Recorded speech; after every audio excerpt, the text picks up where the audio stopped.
MBBS in abroad. Apollo MedSkills 6 years of MBBS program will be completed in 35 lakhs only. మరి ఆ crowd ఎలా control చేసుకొచ్చారు మీరు? అంటే rapport రావడం మంచిదే పోలీస్ స్టేషన్ పబ్లిక్, కానీ దానిలో కొంత మిస్యూజ్ కూడా అయింది. మిస్యూజ్ అయిందంటే తెలిసింది మాకు. నేను పనిచేసినప్పుడు తెలంగాణ మూమెంట్ మేము ఇంపార్టెంట్ ఫోకస్ అదే ఉండేప్పుడు. ఎక్కడ అరెస్ట్ తీసుకొచ్చి మీ దగ్గర పడేయడం కంచన్ బాబు అది డంప్ యార్డ్ లాగా ఉండదు. ఇప్పుడున్న సోకాల్డ్ ఎమ్మెల్యే చాలా మంది కూడా పాపం మా దగ్గరికి తీసుకొచ్చారు. ఆ టైంలో మళ్ళీ ఇంకోటి పక్క ఓఎస్సీ హాస్పిటల్ ఒకటి అపోలో కూడా ఉండే పక్కకి, అది బర్నింగ్ బాడీస్ మొత్తం ఎక్కువ వచ్చేది. ఎక్కడ కాల్చుకొని ఇటు తీసుకొచ్చేది, అదొక ప్రాబ్లం ఉండే. కమ్యూనల్ ఇష్యూస్ కూడా చాలా అయినాయి అప్పుడు మధుసూదన్ రెడ్డి సార్ అని చెప్పి డీసీపీ గారు ఉండే, సార్ ఉండే, సౌత్ జోన్ ఉండే.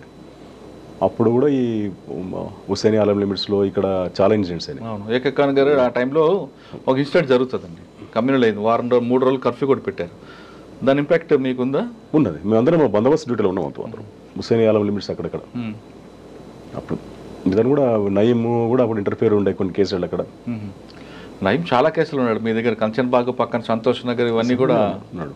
నేను మీకు నెక్స్ట్ చెప్తాను, మీకు అది ఆ ఇన్సిడెంట్ కూడా చెప్తాను. తనతో కూడా ఇంటరాక్షన్ ఎట్లయిందో మాకు. అక్కడి నుంచి ఇన్స్పెక్టర్ చౌటుపల్లి వెళ్ళిపోయాను మళ్ళీ. అది ఇందాక నేను చెప్పాను కదా, చౌటుపల్లి సిఐకి వెళ్ళిపోయాను. అక్కడ ఆల్మోస్ట్ రామన్నపేట చేశాను first, CI Ramannapet. Okay, 1.5 years చేశాను అక్కడ. 1.5 years రామన్నపేట తర్వాత అగైన్ మళ్ళీ ఇక్కడికి చౌటుపల్లి సిఐ వచ్చాను. పక్క సర్కిలే ఉండే. చౌటుప్పల్లో ఉన్నప్పుడే అంతమ్మగూడెం అని ఒక విలేజ్ ఉన్నది అక్కడ. అంతమ్మగూడెం అని ఒక విలేజ్ ఉంది. అంతమ్మగూడెం విలేజ్లో కోనపురి సాంబశివుడు తమ్ముడు రాములు ఉండే, కోనపూరి రాములు మర్డర్ అయిన తర్వాత ఈ నయీం మనసులే మర్డర్ చేశారు. అతను నేను ఉన్నప్పుడు చాలాసార్లు వచ్చాడు పోలీస్, వాటితో హాని ఉంది థ్రెట్ అని చెప్పి, లైఫ్ థ్రెట్ అని చెప్పని. కోనపూరి రాములు ఆ విలేజ్లో ఈయనను అటాక్ చేయడానికి నైట్ ఒక ప్రోగ్రామ్ ఉండే ఇక్కడ, ధూమ్ధామ్ ప్రోగ్రామ్ ఉండే. తెలంగాణ టైం అది, తెలంగాణ మూమెంట్ మంచి స్టార్టింగ్ స్టేజ్లో అది. అక్కడికి ఒక డిఫరెంట్ గ్యాంగ్స్ ఒక 12 members పంపించాడు నయీం. అంటే ఒక పర్సన్కు సేమ్ పర్సన్ చంపడానికి అటాక్ పోతున్నాడు తెలియదు. అది ఆపరేషన్ ఎట్లుంటుంది నయీంది. ఎలా మళ్ళీ చెప్పండి. సపోజ్ నేను నయీం ఎవరైనా చంపాదలుచుకుంటే పర్సన్స్ హైర్ చేస్తారు కదా, హైర్ చేసిన పర్సన్స్కి ఒకరికొకరికి పరిచయం ఉంటుంది. మళ్ళీ టార్గెట్ ఒకటే ఉంటుంది, అది చెప్పడు టార్గెట్. అది అంటే ఒకటి మిస్ అయినా ఇంకోటి వేయాలని, అది అట్లా ఉంటుంది స్కెచ్ అది. ఓకే, నేను ఉన్నప్పుడే అప్పుడు నేను ఇది మన రామన్నపేట సీఏ ఉన్నప్పుడు కూడా ఒక ఇన్సిడెంట్ జరిగింది. ఒక ఇంట్లో వాని టార్గెట్ ఒక ఇతను చంపాలనుకునేవాడు 2-3 పాములు ఇచ్చిండవాడు. అది ఈ టైప్ నేచర్ అక్కడ చూడలేదు ఫస్ట్ టైం. అది పాములు లోపలికి వెళ్ళి మనం కాడేస్తే ఏం కేసు పెడతాం, మేము ఏం కేసు పెట్టాలి చెప్పండి, మాకు తెలుసు అది నయీం అని. అది బ్లాక్ కోబ్రా అని చేస్తుంది. ఆ ఇన్సిడెంట్ కూడా చూశాను నేను. అయితే ఈ అంతమ్మగూడెం విలేజ్లో అప్పుడు అది ట్రేస్ చేసినాం మేము. ట్రేస్ చేసి బిఫోరే వాడిని అరెస్ట్ చేస్తే పాప అతను ఊరికి రాలే, కోనపూరి రాములని వెళ్ళిపోయిన తర్వాత మేము ఎవరిని అరెస్ట్ చేశారు మీరు? కొంతమంది నయీం అనుచరులు. వాళ్ళు ఏమన్నారండి? కన్ఫ్యూషన్ 11 members అరెస్ట్ చేసినాం మేము. 11 members ఆయన పంపించాడు. 11 members డిఫరెంట్ పబ్లిక్. మళ్ళీ అందులో కొంతమంది సరెండర్ నక్సలైట్స్ కూడా ఉండేవాళ్ళు అక్కడ. మన ఆల్ ఏరియా లిమిట్స్ అక్కడ కొందరి దగ్గర వెపన్స్ కూడా రికవర్ చేసినాం అప్పుడు మేము. టపంచా వెపన్స్ అవన్నీ రికవర్ చేసిన తర్వాత రిమాండ్ చేసినాం. యాక్చువల్లీ నేను పెట్టిన కేసులో నయీమే. నైట్లో థ్రెట్ చేస్తుండే మాకు, నేను లేపేస్తాము, చంపుతాము, హైదరాబాద్ పోతుంటావు కదా అని చెప్పాను 3 సార్లు. ఫోన్ కూడా చేశాడు. థ్రెట్ కూడా చేసాడు బాబు. ఎస్పీ గారు కూడా చెప్తే ఫోర్స్ పెట్టుకో, నాకేమైతే సరే ప్రాబ్లం ఉండకపోయి అని చెప్పి. అంత పెద్ద నెగ్లియరే ఉంటుంది, పెద్ద పడుచుకోకపోతుంది. కాకపోతే ఏంటంటే ప్రభాకర్ సార్ అండి. కాకపోతే ఏంటంటే ఎప్పుడు కూడా పోలీసు జోలికి ఎప్పుడు రాలే. ఒకటే నాకు ఉండే, తిరుపతి సార్ అడిగిన నేను. అయితే మన దగ్గరైతే రాడని చెప్పన్నాడు. ఫస్ట్ కొంచెం బ్రైబ్ ట్రై చేసి ఉన్నాను, నేను ఒప్పుకోలేకపోయేసరికి ఈ విధంగా థ్రెటనింగ్ స్టార్ట్ అయింది. ఏమని ఇచ్చాడండి? ఏదో చంపుతామని బెదిరించాడా? బెదిరించాడు. తర్వాత కంటిన్యూ కాల్స్ వచ్చినాయి. తర్వాత వాడు అబ్స్కాండింగ్ కూడా నేను అక్కడి నుంచి వెళ్ళిపోయాను. వాడు చంపుతామని బెదిరించినప్పుడు మీరేమన్నారు? ఏమన్నా నేను ఏమన్నానంటే అది నేను కూడా కొంచెం ఆర్షినే మాట్లాడాను. సాధారణంగా పోలీసులు సపోర్ట్ తోనే వాడు రెచ్చిపోతాడు కదా, అటువంటి పోలీసులు. ఈ కేసు ఒక డిఫరెంట్. ఇది ఒక నవీన్ గులాటి అని ఎస్పీ ఉండే. సారీ, ఫస్ట్ నేను అరెస్ట్ చేసినప్పుడు నవీన్ గులాటి ఉండే. ఓకే, నవీన్ గులాటి తర్వాత ప్రభాకర్ సార్ వచ్చి. ఓకే, సాధారణంగా వాడు పోలీసులు దన్నుతోనే కదా ముందుకు రెచ్చిపోయేది. పోలీసు అండతోనే అని ఒక ప్రచారం ఉంది కదా, కానీ పోలీసులకే వార్నింగ్ ఇచ్చాడంటే అది ఒకటే కేసు, ఫస్ట్ కేసు అనుకుంటా నాకు తెలిసింది. అది నాకే జరిగింది, నేనే ఫేస్ చేసినది. ఓకే, తర్వాత అక్కడి నుంచి 2.5 years పనిచేసింది అక్కడ. సార్ ఉన్నారు డిఏ డిటెక్టివ్ ఇన్స్పెక్టర్ కొద్దిరోజు పనిచేసిన. సార్ చౌటప్పలు రామన్నగూడ చేస్తున్నప్పుడు మీరు చెప్పారు బ్లాక్ కోబ్రా అనేది ఇంట్లో, మరి వాడి మీద అందులో కూడా ఏమని పెట్టారా? పెట్టలే. అది కంప్లైంట్ నో ఎవిడెన్స్. మీరు ఎలా ఐడెంటిఫై చేస్తారు? తెలిసింది మాకు తర్వాత. ఓకే, అంటే ఈ టైప్ ఆఫెన్స్ వాడు చేస్తారని తెలుసు, కానీ అఫెన్స్ ఎట్లా ప్రూవ్ చేయలేము. అది కానీ మీ దగ్గర మిస్ అయ్యాడు కానీ కోనాపూర్ రాములు తర్వాత మర్డర్ అయ్యాడు కదా? నేను ట్రాన్స్ఫర్ అయిపోయింది మర్డర్ అయ్యాడు. నేను వచ్చాను సిటీకి వచ్చినాక. అతను గన్మెన్ కూడా అప్పుడు ఇచ్చారు గవర్నమెంట్ కూడా సింగిల్ గన్మెన్ ఇచ్చారు. బాధ అనిపించలేదండి అప్పుడు? అనిపించింది మన చేతిలో కాపాడాం. కానీ చాలా సార్లు కూడా నేను హెచ్చరించిన కానీ పాపం రాములు గారికి ఒక ఫంక్షన్ పోతే అక్కడ దొరికింది. సార్ ఆ ఆపరేషన్లో కూడా ఒకరు కూడా తెలియకుండా వచ్చారా లేదంటే అందరు కలిపి పంపించాడా? తెలియకనే వచ్చారు. 3 టీమ్స్ వచ్చినాయి వాళ్ళు. అవునా? అట్లా నాకు తెలిసిన వరకు ఇట్లా ఆపరేట్ చేసేది ఫస్ట్ టైం ఆ పర్సన్ వచ్చిన ఎవరు చూడలేదు. సాధారణంగా ఒకరినే పంపిస్తారు కానీ పోయిన పర్సన్ ఒకరిని కూడా ఐడెంటిఫై కాలేదు. ఈ ఇష్యూలే మొత్తం. ఎందుకు చెప్తున్నా అంటే ఇంటరాక్షన్ చేసేటప్పుడు సోన్స్ టీం వచ్చినట్టు నాకు తెలియదు సార్ అని వీడు అన్నాడు, వాడిని అడిగితే వీడు తెలియదు అన్నాడు. అరే మీ అందరు చంపడానికి వీడి కోసం వచ్చారా అని చెప్పారా? ఆ తర్వాత అట్లా ఆపరేట్ చేస్తాం. ఎంత సుఫార్ ఇచ్చుంటాడండి కోనాపూర్ రాములు? అప్పుడు పర్ హెడ్ 1 lakh రూపీస్ ఏమి ఇచ్చినాడు అంతే. అంతా మన చుట్టుపక్కల విలేజేసేవాళ్ళు సరెండర్ నక్సలైట్లు ఆ విలేజ్లో మన కూలి పని చేసుకుంటారు కూడా. ఆయనకు 1 లక్ష రూపాయలు అంటే ఎక్కువ. ఆటో డ్రైవర్స్ ఉన్నారు, 3 ఆటో డ్రైవర్స్ అరెస్ట్ చేసినాం అందులో ఆ కేసులో మీకు థ్రెట్ ఇచ్చాడు? థ్రెట్ ఇచ్చాడు. తర్వాత మళ్ళీ ఏమేమి తెలియదు, మళ్ళీ నా జోలికేం రాలే. మళ్ళీ తిరుపతి గారు ఏమన్నారు అప్పుడు? ఏమన్నా జనరల్ పోలీస్ జోలికైతే రాడు, మరి ఎందుకు ఆ విధంగా చెప్పి నాకు అర్థం కాలేదు అన్నాడు ఆయన. నేను కాల్స్ కూడా చూపించాను అప్పుడు ఒకసారి, కాల్ లిస్ట్ సార్ కూడా చూపించాను, ఎస్పీ గారు కూడా చూపించాను. అప్పుడు ఎస్పీ గారు ఏమన్నారండి? ఏమన్నా నేను గన్మెన్ పెట్టుకో అంటే వాళ్ళప్పుడు గన్మెన్ ఉంటుండే మాకు, కానీ అంత ఏం ఆలోచించలేదు నేను అది. ఓకే, తర్వాత ఎక్కడికి వచ్చారు? అక్కడి నుంచి again city సరౌండర్ DI detective inspector. మళ్ళీ ఎలక్షన్ కూడా ట్రాన్స్ఫర్ అయినా మమ్మల్ని ఓన్ డిస్ట్రిక్ట్ రంగారెడ్డి డిస్ట్రిక్ట్ అని చెప్పి అప్పుడు ట్రాన్స్ఫర్ చేశారు. మళ్ళీ ఎక్కడ పంపించారు? Cyber crime Hyderabad city. అదొక 2.5 years పనిచేశాను ఎస్ఐగా, సబ్ ఇన్స్పెక్టర్గా.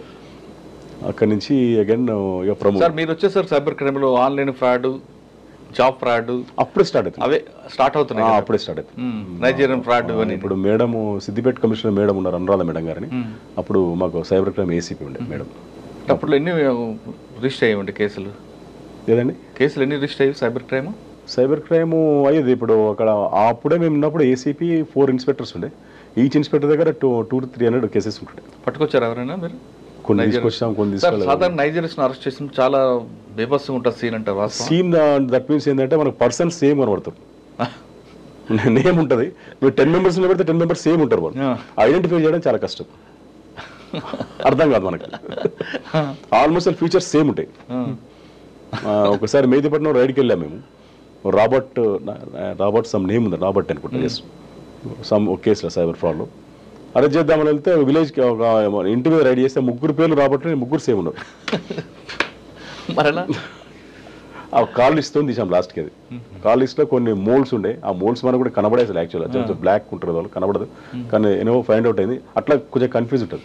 అప్పుడు మీరు అనేది సైబర్ క్రైమ్ అప్పుడు ఇష్యూస్ వేరే, ఇప్పుడు ఇష్యూస్. అప్పుడేమో మీరు అన్నట్టు బయట నైజీరియన్ చేసేది, కానీ ఇప్పుడు సరౌండింగ్ వల్లే చేస్తున్నాం. పెరిగిపోయింది ఇప్పుడు సైబర్. ఇదే మనకి పెద్ద ఛాలెంజ్.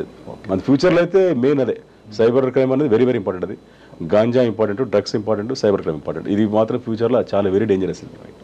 సార్ సైబర్ క్రైమ్ తర్వాత ఎక్కడికి వచ్చారండి? Special branch Hyderabad city. Okay, ఎంతకాలం? అదొక 3 years చేశాను. ఓకే, తర్వాత 3 years ఆ నుంచి promotion, ACP promotion. ACP traffic Balanagar చేశాను. ట్రాఫిక్ ఏసీపీ బాలానగర్ చేశాను. అంటే మీరు ఉప్పల్ తర్వాత బాలానగర్ వచ్చారు? ఉప్పల్ ట్రాఫిక్ చూసారు, చేసిన కాచిగూడ ట్రాఫిక్ చేసిన, మళ్ళీ ఏసీపీ బాలనగర్ చేసిన. అంతకన్నా పెద్దదే ఇది బాలనగర్ కూడా. బాలనగర్ అంటే ఇప్పుడు మాకు ఇప్పుడు ఈ మేడ్చల్ కంప్లీట్ వచ్చేది. మేడ్చల్ అప్పుడు ఇప్పుడు సపరేట్ ఏసీపీ అయ్యాడు. అప్పుడు నేను చేసినప్పుడు నర్సాపూర్ క్రాస్ రోడ్ పెద్ద హెడేక్ ఉంటుంది మొత్తం ఉంటుంది మేడ్ కంప్లీట్. అదొక 8 months దానికి చేసాను కూడా బహుశా. అక్కడ ఎందుకంటే ఎక్కువ ఇష్యూస్ ఉంటాయి. నర్సాపూర్ క్రాస్ రోడ్ అవ్వచ్చు, లేదా విమల్ థియేటర్ ట్రాఫిక్ జామ్ అవుతుంది, లేదా బీబీఆర్ హాస్పిటల్. అక్కడ మెయిన్ ఏంటంటే మైగ్రెంట్ ఫెలోస్ ఎక్కువ ఉంటారు. నీకు ఆల్మోస్ట్ టోటల్ ఇండియా కనబడుతుంది నీకు అక్కడ. మధ్యలో కూడా మిస్ అయినా, సారీ, సనత్ నగర్ ఇన్స్పెక్టర్ కూడా చేశాను, ఎస్ఐ కూడా చేశాను. హరిశ్చంద్ర సార్ అని ఉండే మాకు, సార్ దగ్గర పనిచేశాను. హరిశ్చంద్ర రెడ్డి, హరిశ్చంద్ర అంటే మీరు పాత పోలీసులు పనిచేస్తుంటారు. ఎస్, ఆ ఏరియా నాకు ఐడియా ఉందాడా. కొంచెం అంటే డిఫరెంట్ సెటిలర్స్ ఎక్కువ ఉంటారు, కంపెనీస్ ఎక్కువ, లాట్ ఆఫ్ కంపెనీస్ ఉన్నాయి కదా. బయట పబ్లిక్ చాలా మంది మైగ్రేట్ పబ్లిక్ ఎక్కువ అక్కడ సెటిలర్స్. అట్లా ఆ విధంగా ట్రాఫిక్ అసలు అవేర్నెస్ ఏముండదు అక్కడ. మీరు ఇటు పోతే టువర్డ్స్ జీడిమెట్ల రోడ్ పోతే అది మరీ ఘోర అడ్డాడు, అసలు అవేర్నెస్ అసలు ఉండదు. ఇక మేడ్చల్ సుచిత్ర మీకు చాలా పెద్ద జంక్షన్. అప్పుడు మన సీఎం గారు ప్రోగ్రామ్ డైలీ ఉంటుండే మాకు ఆల్మోస్ట్ ఆల్.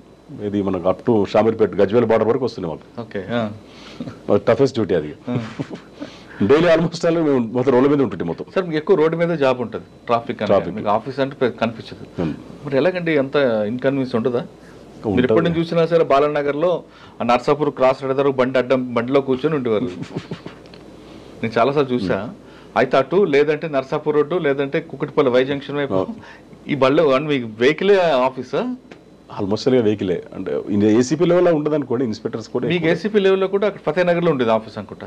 ఇందులోనే ఉండదు. మనం అది ఉండే కదా, మనం టువర్డ్స్ జీడిమెట్ల రోడ్ ఉండే. పాత సిసిఎస్ లోపల ఉండదు అందులో. ఐడియల్ కాలనీ లోపల ఉండే. తర్వాత బాలనగర్ తర్వాత అంటే బాలనగర్ నుంచి ఎక్సైజ్కి వెళ్ళిపోయాను. ఎక్సైజ్ 3 years చేశాను. ఏముందండి వర్క్? ఎక్సైజ్ టాస్క్ ఫోర్స్లో మనకి మెయిన్ ఇంపార్టెంట్ యాక్చువల్గా అక్కడ ఎక్సైజ్లో మా 4 పోస్టులు ఉంటాయి. 2 డిఎస్పీలు 2 ఇన్స్పెక్టర్స్. ఇవి మన డిప్యుటేషన్లో పనిచేయచ్చు. 1 అడిషనల్ ఎస్పీ ఆల్సో. ఈ 4 పోస్టు మనం సివిల్ పోలీస్ నుంచి అలా డిప్యుటేషన్లో పనిచేయచ్చు. అందులో కూడా అది కూడా బాగానే ఉంటుంది జాబ్ అది. అంటే దానిలో ఎన్ఫోర్స్మెంట్ ఉంటుంది, తర్వాత ఇన్కమ్ పర్పస్ గవర్నమెంట్ ఇన్కమ్ ఎట్లా రావాలి, మీ 2 రకాలు ఉంటుంది. అంటే గవర్నమెంట్ ఇన్కమ్తో పాటు ఆఫీసర్ ఇన్కమ్ కూడా ఉంటుంది అంటారు. అది ఎక్సైజ్ డిపార్ట్మెంట్లో మేము డిప్యుటేషన్కి వెళ్ళాము. అందులో మెయిన్ ఇంపార్టెంట్ ఏంటంటే ఈ గంజా కేసెస్, తర్వాత ఎంఆర్పి రేట్స్ అని ఉంటాయి, తర్వాత ఇప్పుడు కల్తీ ఉంటుంది, మనం డైల్యూషన్ అంటారు దాన్ని. ఇప్పుడు మీరు ఎక్కువ బార్స్లో వెళ్తే లిక్కర్లో కూడా డైల్యూషన్ డైరెక్ట్ ఒరిజినల్ విస్కీ ఇయ్యాడు వాడు, కొంచెం డ్రింక్ పడేస్టులు అందులో వాటర్. ఎలా అంటే ఒకసారి చెప్పండి. ఒక బార్లోకి వెళ్ళాం అనుకోండి, బార్లోకి వెళ్తారు, ఒక పెగ్ తీసుకోవాలంటే అది ఒరిజినలా కాదా, ఎంత కరెక్ట్గా ఇస్తారని చెప్పండి. ఎలా మనం అంటే ఒక కస్టమర్ ఎలా ఐడెంటిఫై చేయాలి? కస్టమర్ ఐడెంటిఫై చేయలేదు. మీరు ఎలా చేస్తారు? మేము మిషనరీ ఉంటుంది మాకు. అది మాకు డౌట్ వస్తే దాన్ని ఫైనల్ ఎలా చేస్తుంటారు? వాటర్ కన్జ్యూమ్ మనకు మిషన్ తెలిసిపోతుంది. అది మన ముందు సీల్ ఓపెన్ చేస్తాడు కదా, అట్లా అనిపిస్తుంది మనకు. అది చేస్తారు, సీల్ పెట్టొచ్చు మళ్ళీ. అవి కూడా చాలా కేసులు బుక్ చేసిన. ఎలా చేయండి ఒకసారి చూపించండి, ఎలా చేస్తాడు చెప్పండి, అంతే చూపించండి. వాటర్ కన్జ్యూమ్, వాటర్ మన లిక్కర్ తీసి ఇప్పుడు 1 బాటిల్ 2 బాటిల్స్ చేస్తాడు వాడు. డబుల్ ప్రాఫిట్ కదా. అవును, కానీ సీల్ ఎలా ఓపెన్ పెడతాడు? అక్కడే పెడతాడు మన ముందే సీల్ పెడతారు. దానికి ఎక్స్పర్ట్స్ ఉంటారు కొంతమంది. ఇప్పుడు ఎస్పెషల్లీ భూదాన్ పోచంపల్లి దగ్గర కొంత పిల్లలు ఉంటారు ఎక్కువ. సిటీలో బార్స్ రెస్టారెంట్లో వాళ్ళు చాలా ఎక్స్పర్ట్స్ ఇంట్లో వాళ్ళు బీహార్ ట్రైనింగ్స్. అది బీహార్ నుంచే ట్రైనింగ్. అది అక్కడ వాళ్ళ సైడ్ ఎక్కువ చేస్తారట. అది అటు సైడ్ పోలీసింగ్ తక్కువ పట్టించుకోరు కదా, వాళ్ళు చేస్తారు ఎక్కువ. అంటే ఎక్కువ ఏ బ్రాండ్ చేస్తుంటారు? All brands. అంటే ఒక బాటిల్ కంప్లీట్ గా ఓపెన్ చేసి చేస్తారు, వాటర్ లో 2 మిక్స్ చేసి 2 రెడీ చేస్తారు. కానీ టేస్ట్ తెలుస్తుంది కదా, ఇక ఎక్కువ రెగ్యులర్ తాగేటోళ్ళు తెలుస్తుంది. ఎప్పుడు తాగినట్టు తెలియదు, రెగ్యులర్ తాగేటోళ్ళకి తెలుస్తుంది దాని గురించి, ఆ డ్రింక్ గురించి. కొంతమంది తెలియదు కదా. తర్వాత ఈ గంజా కేసెస్ కూడా అంటే త్రూఅవుట్ స్టేట్ జ్యుడిక్షన్. అది తెలంగాణ స్టేట్ మొత్తం జ్యుడిక్షన్ ఉండదు. అది కొంచెం ఇంట్రెస్టింగ్ ఉండే. అది కూడా రైడ్స్కి వెళ్తుంటే డిస్ట్రిక్ట్